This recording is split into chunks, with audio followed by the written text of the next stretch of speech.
Welcome to the book Numbers, chapters 25 through 30. Chapter 25. Israel worships Baal Peor. While Israel was staying in Shittim, the men began to indulge in sexual immorality with Moabite women, who invited them to the sacrifices to their gods. The people ate the sacrificial meal and bowed down before these gods. So Israel yoked themselves to the Baal of Peor. And the Lord's anger burned against them. The Lord said to Moses, "Take all the leaders of these people, kill them and expose them in broad daylight before the Lord, so that the Lord's fierce anger may turn away from Israel."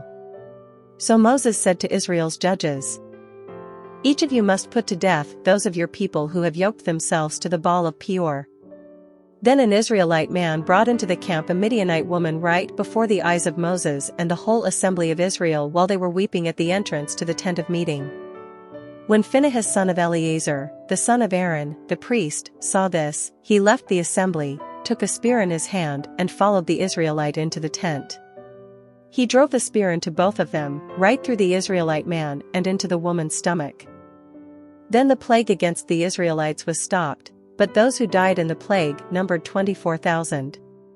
The Lord said to Moses, "Phinehas son of Eleazar, the son of Aaron, the priest, has turned my anger away from the Israelites.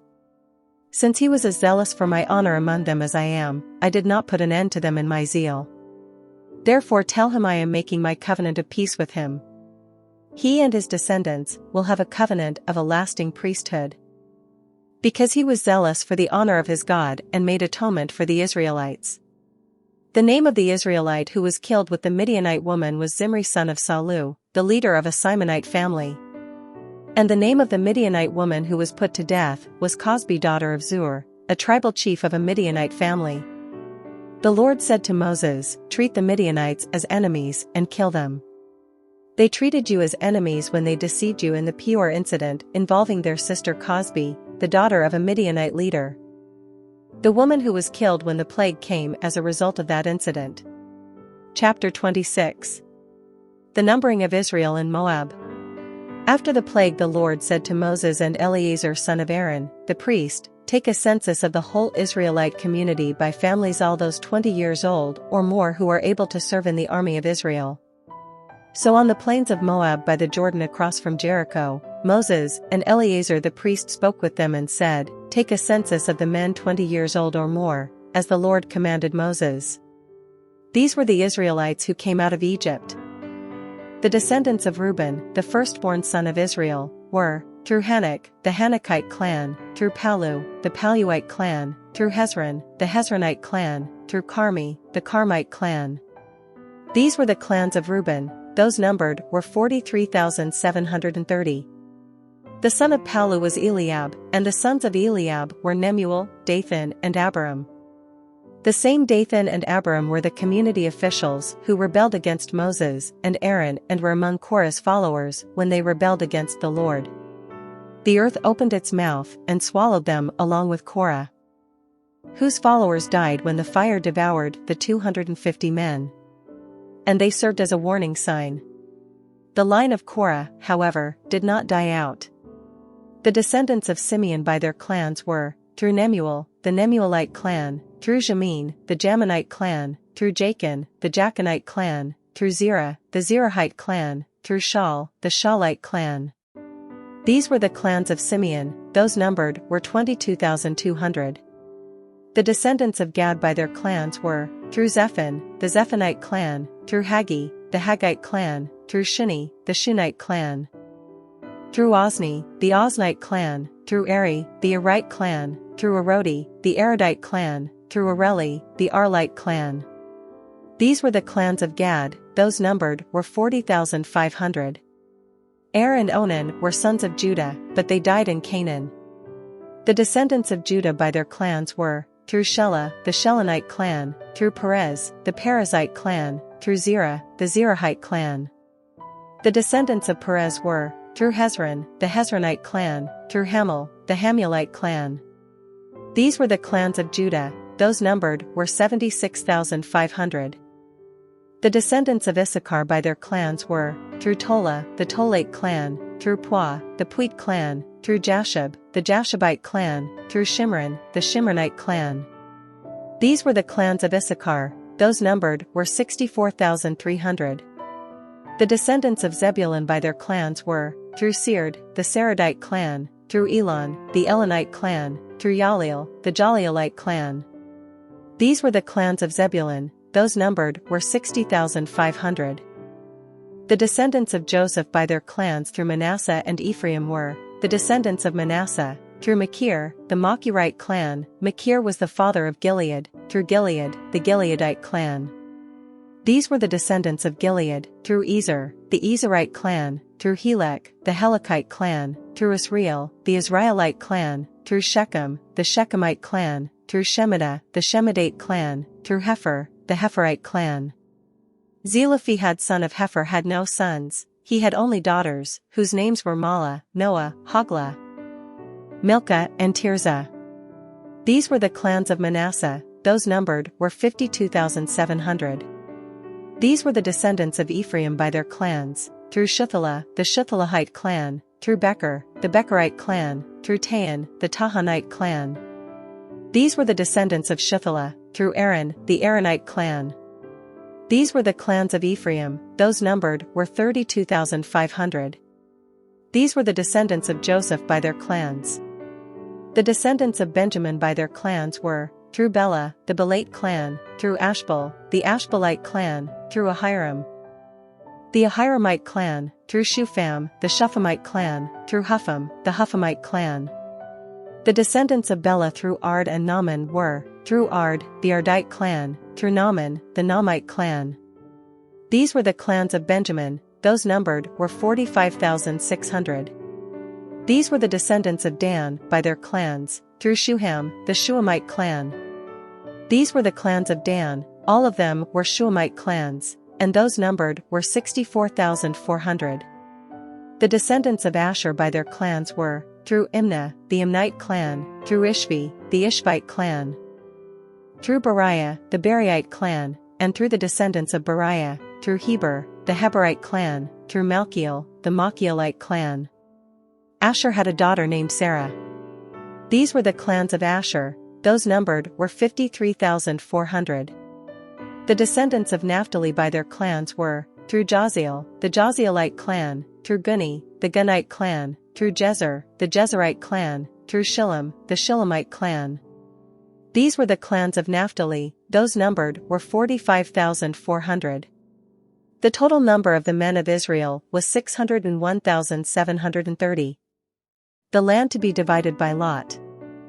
The Lord said to Moses, "The land is to be allotted to them as an inheritance based on the number of names. To a larger group give a larger inheritance, and to a smaller group a smaller one, each is to receive its inheritance according to the number of those listed. Be sure that the land is distributed by lot. What each group inherits will be according to the names for its ancestral tribe. Each inheritance is to be distributed by lot among the larger and smaller groups." The tribe of Levi. These were the Levites who were counted by their clans, through Gershon, the Gershonite clan, through Kohath, the Kohathite clan, through Merari, the Merarite clan. These also were Levite clans, the Libnite clan, the Hebronite clan, the Malite clan, the Mushite clan, the Korahite clan. Kohath was the forefather of Amram. The name of Amram's wife was Jochebed, a descendant of Levi, who was born to the Levites in Egypt. To Amram she bore Aaron, Moses, and their sister Miriam. Aaron was the father of Nadab and Abihu, Eleazar, and Ithamar. But Nadab and Abihu died when they made an offering before the Lord with unauthorized fire. All the male Levites a month old or more numbered 23,000. They were not counted along with the other Israelites because they received no inheritance among them. Only Caleb and Joshua survive. These are the ones counted by Moses and Eleazar the priest when they counted the Israelites on the plains of Moab by the Jordan across from Jericho. Not one of them was among those counted by Moses and Aaron the priest when they counted the Israelites in the desert of Sinai. For the Lord had told those Israelites they would surely die in the wilderness, and not one of them was left except Caleb son of Jephunneh and Joshua son of Nun. Chapter 27. The request of Zelophehad's daughters. The daughters of Zelophehad son of Hepher, the son of Gilead, the son of Machir, the son of Manasseh, belonged to the clans of Manasseh son of Joseph. The names of the daughters were Mahlah, Noah, Hoglah, Milcah, and Tirzah. They came forward and stood before Moses, Eleazar the priest, the leaders, and the whole assembly at the entrance to the tent of meeting and said, "Our father died in the wilderness. He was not among Korah's followers, who banded together against the Lord, but he died for his own sin and left no sons. Why should our father's name disappear from his clan, because he had no son? Give us property among our father's relatives." So Moses brought their case before the Lord, and the Lord said to him, "What Zelophehad's daughters are saying is right. You must certainly give them property as an inheritance among their father's relatives, and give their father's inheritance to them. Say to the Israelites, if a man dies and leaves no son, give his inheritance to his daughter. If he has no daughter, give his inheritance to his brothers. If he has no brothers, give his inheritance to his father's brothers. If his father had no brothers, give his inheritance to the nearest relative in his clan, that he may possess it. This is to have the force of law for the Israelites, as the Lord commanded Moses." Moses appoints Joshua as his successor. Then the Lord said to Moses, "Go up this mountain in the Abiram range and see the land I have given the Israelites. After you have seen it, you too will be gathered to your people, as your brother Aaron was, for when the community rebelled at the waters in the desert of Zin. Both of you disobeyed my command to honor me as holy before their eyes. These were the waters of Meribah Kadesh in the desert of Zin."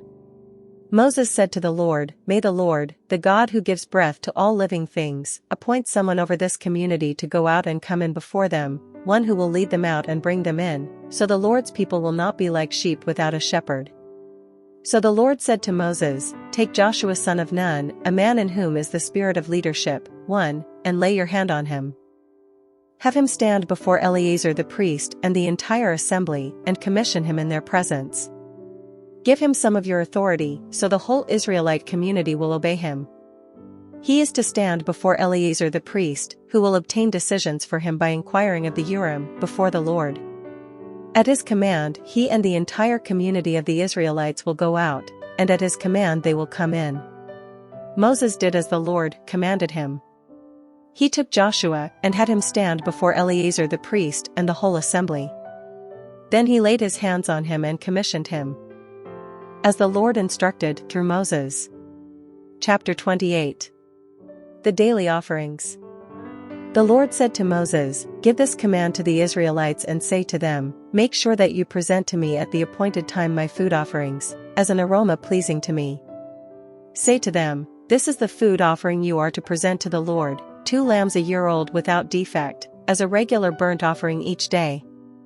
Offer 1 lamb in the morning and the other at twilight, together with a grain offering of 1/10 of an ephah of the finest flour mixed with 1/4 of a hin of oil from pressed olives. This is the regular burnt offering instituted at Mount Sinai as a pleasing aroma, a food offering presented to the Lord. The accompanying drink offering is to be 1/4 of a hin of fermented drink with each lamb. Pour out the drink offering to the Lord at the sanctuary. Offer the 2nd lamb at twilight, along with the same kind of grain offering and drink offering that you offer in the morning. This is a food offering, an aroma pleasing to the Lord. The Sabbath and monthly offerings. On the Sabbath day, make an offering of 2 lambs a year old without defect, together with its drink offering and a grain offering of 2/10 of an ephah of the finest flour mixed with olive oil. This is the burnt offering for every Sabbath, in addition to the regular burnt offering and its drink offering. On the 1st of every month, present to the Lord a burnt offering of 2 young bulls, 1 ram and 7 male lambs a year old, all without defect. With each bull there is to be a grain offering of 3/10 of an ephah of the finest flour mixed with oil, with the ram a grain offering of 2/10 of an ephah of the finest flour mixed with oil.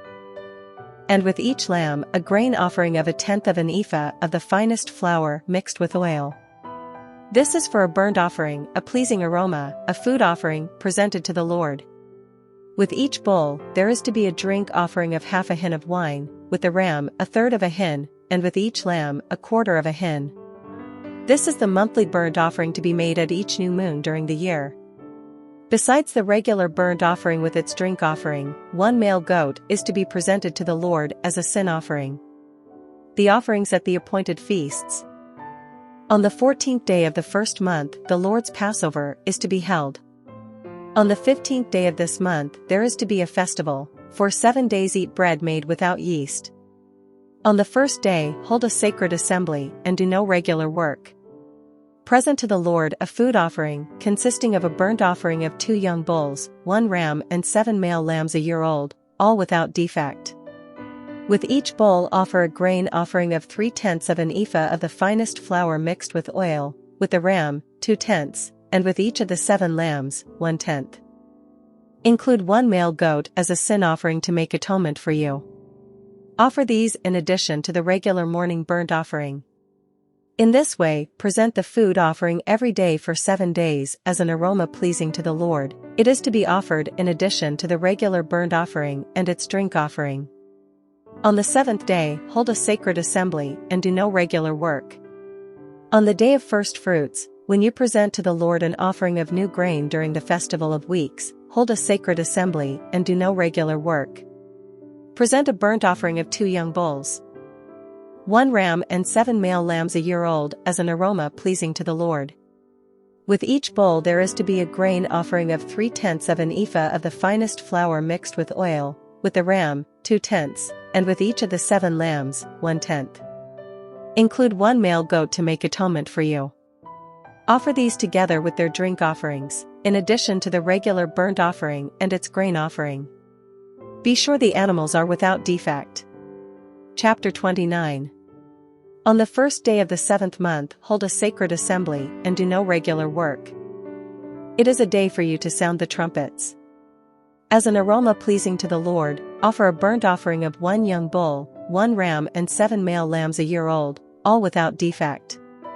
With the bull offer a grain offering of 3/10 of an ephah of the finest flour mixed with olive oil, with the ram, 2/10, and with each of the 7 lambs, 1/10. Include 1 male goat as a sin offering to make atonement for you.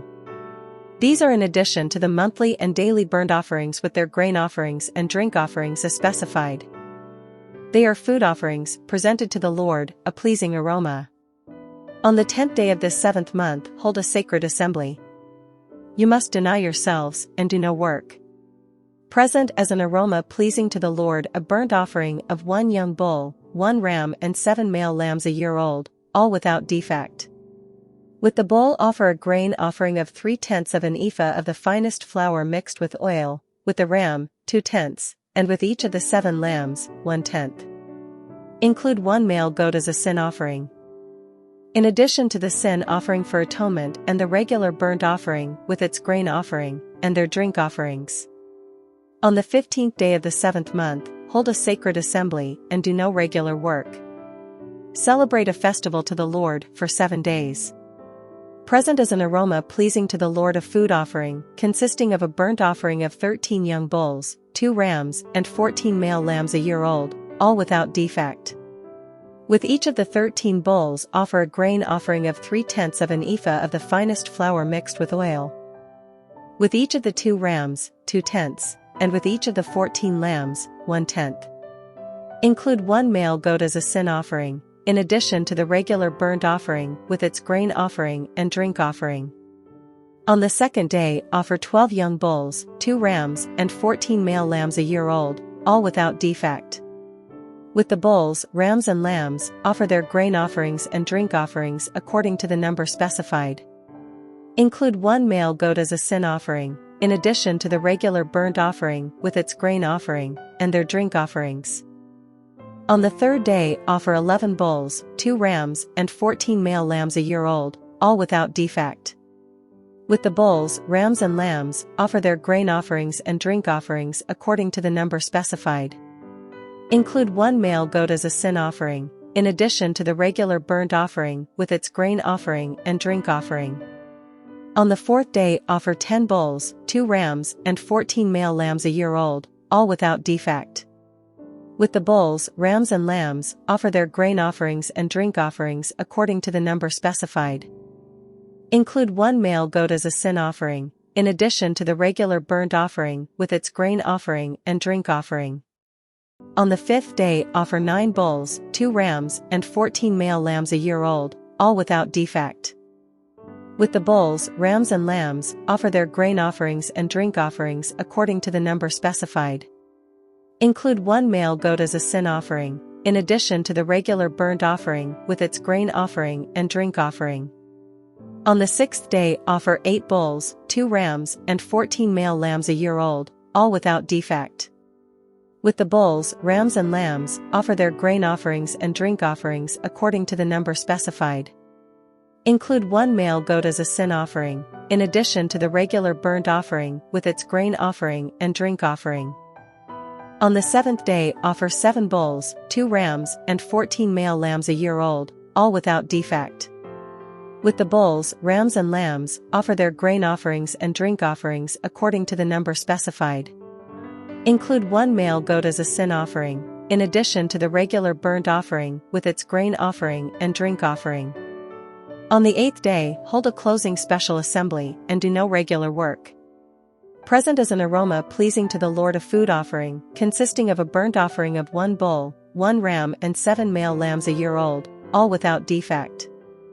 With the bull, the ram and the lambs, offer their grain offerings and drink offerings according to the number specified. Include one male goat as a sin offering, in addition to the regular burnt offering with its grain offering and drink offering. In addition to what you vow and your freewill offerings, offer these to the Lord at your appointed festivals, your burnt offerings, grain offerings, drink offerings, and fellowship offerings. Moses told the Israelites all that the Lord commanded him. Chapter 30. The Law concerning vows. Moses said to the heads of the tribes of Israel, "This is what the Lord commands: when a man makes a vow to the Lord or takes an oath to obligate himself by a pledge, he must not break his word but must do everything he said. When a young woman still living in her father's household makes a vow to the Lord or obligates herself by a pledge and her father hears about her vow or pledge, but says nothing to her, then all her vows and every pledge by which she obligated herself will stand. But if her father forbids her when he hears about it, none of her vows or the pledges by which she obligated herself will stand. The Lord will release her because her father has forbidden her. If she marries after she makes a vow or after her lips utter a rash promise by which she obligates herself and her husband hears about it but says nothing to her, then her vows or the pledges by which she obligated herself will stand. But if her husband forbids her when he hears about it, he nullifies the vow that obligates her or the rash promise by which she obligates herself, and the Lord will release her. Any vow or obligation taken by a widow or divorced woman will be binding on her. If a woman living with her husband makes a vow or obligates herself by a pledge under oath and her husband hears about it but says nothing to her and does not forbid her, then all her vows or the pledges by which she obligated herself will stand. But if her husband nullifies them when he hears about them, then none of the vows or pledges that came from her lips will stand. Her husband has nullified them, and the Lord will release her. Her husband may confirm or nullify any vow she makes or any sworn pledge to deny herself. But if her husband says nothing to her about it from day to day, then he confirms all her vows or the pledges binding on her. He confirms them by saying nothing to her when he hears about them. If, however, he nullifies them some time after he hears about them, then he must bear the consequences of her wrongdoing. These are the regulations the Lord gave Moses concerning relationships between a man and his wife, and between a father and his young daughter still living at home,